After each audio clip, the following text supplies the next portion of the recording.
If you look closely at an octopus's eye, you'll see a horizontal bar.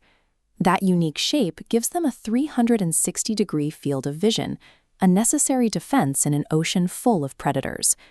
And hiding beneath that mantle is an anatomy straight out of science fiction, including 3 distinct hearts pumping blue blood through its body.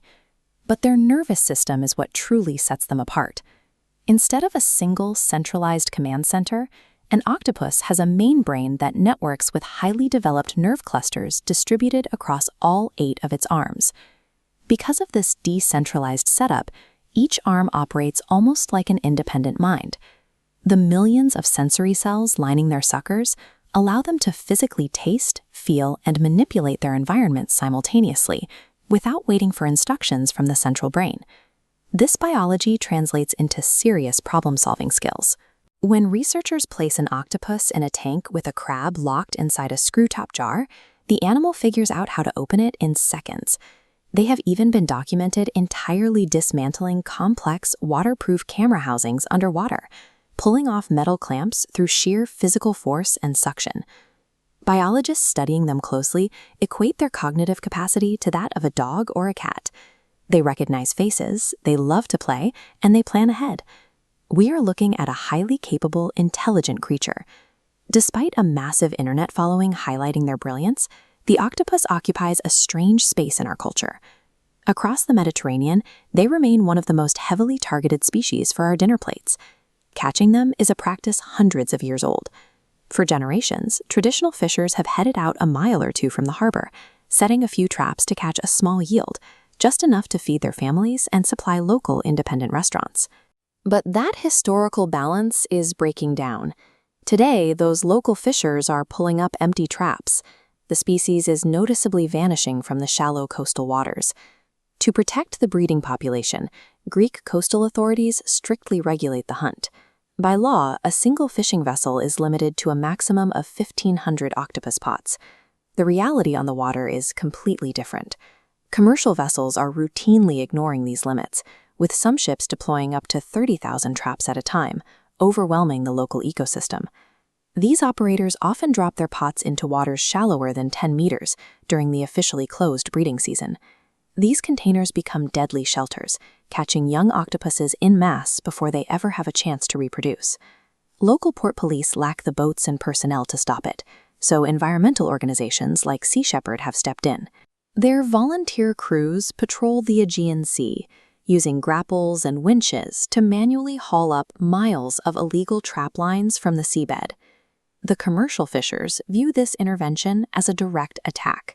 From their perspective, confiscating their gear does nothing to help the ocean, and instead directly damages their livelihoods and local coastal economies.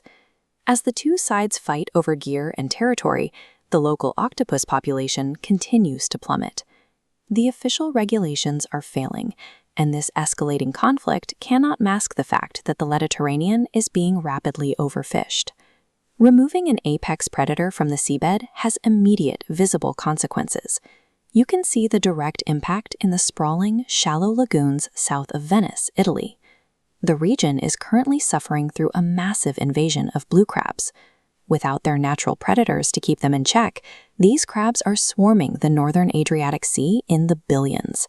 They are voracious eaters.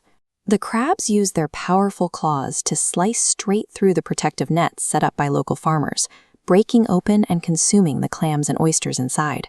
The destruction is nearly absolute. Shellfish farmers in the area report a 90% decline in their harvests over the past 2 years, leaving shallow waters littered with thousands of empty, broken shells. For a healthy octopus population, this explosion of crabs would represent an endless banquet. The octopus is the blue crab's primary hunter, the crucial biological weight that keeps this entire ecosystem balanced. Overfishing the octopus removes the essential biological weight that keeps these food webs stable. Its absence triggers a cascade that dismantles the ecosystem and the coastal economies built upon it. Faced with collapsing wild stocks and high market demand, the seafood industry has proposed an industrial solution, mass-producing the animal through commercial aquaculture. In Spain, a major seafood corporation has submitted plans to build an industrial octopus farm in the Canary Islands. If approved, it would be the first commercial-scale facility of its kind in the world. The blueprints detail a massive operation. The goal is to produce up to 3,000 tons of octopus meat every single year to supply supermarkets across Europe. But this proposal ignores the reality of the animal itself. Can a creature that evolved complex cognitive abilities to survive in the open ocean actually function on a high-density production line? Marine biologists point out that keeping even a single octopus healthy in captivity is incredibly difficult. They require pristine water conditions, constant observation, and large isolated tanks to prevent stress. By nature, octopuses are strictly solitary and aggressive carnivores. They do not tolerate the presence of others in their territory. Packing thousands of them into high-density factory tanks creates a deeply unnatural environment. Researchers describe the result as absolute chaos, inevitably leading to severe psychological distress, violence, and outright cannibalism among the animals. An animal with 3 hearts and a decentralized nervous system is poorly suited for high-density confinement. To ensure their long-term survival, we must prioritize their biological complexity over our culinary demand.